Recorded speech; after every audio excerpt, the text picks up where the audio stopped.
S Majumdar কার্বোপ্র্যাকটিক। তো এই ভাইজান আসছিলেন আমার কাছে গত পরশু দিন। আমরা দুইটা সেশন কাজ করি। ওনার হলো সার্ভাইকাল প্রবলেম C5, 6 এবং C1 এবং ফ্রোজেন শোল্ডার ফেইল, হাত কোনটা? হাত বাম হাত।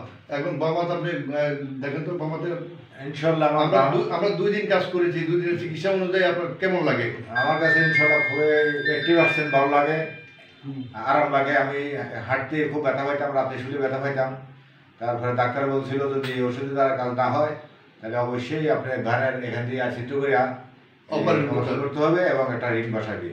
এটা ডাক্তার শাসন দিয়েছিল। আচ্ছা, আমি যেভাবে হোক আমার এক বন্ধুর মাধ্যমে, আমার বাড়ি হলো শিবাগাজী, এই দোকান আছে বাইবে স্টোর, আমি আবুল হাসান বাচ্চু মেম্বার। আমার এক বন্ধু বিষ্ণু হলে উনি আমাকে এই সার্ভিস নিয়ে আসছেন। তো মোটামুটি আমি এই 2 দিনে যা পাইছি ইনশাল্লাহ আল্লাহর রহমতে আমি খুব ভালো আছি।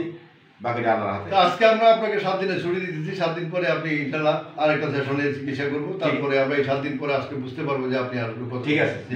আসসালামু আলাইকুম।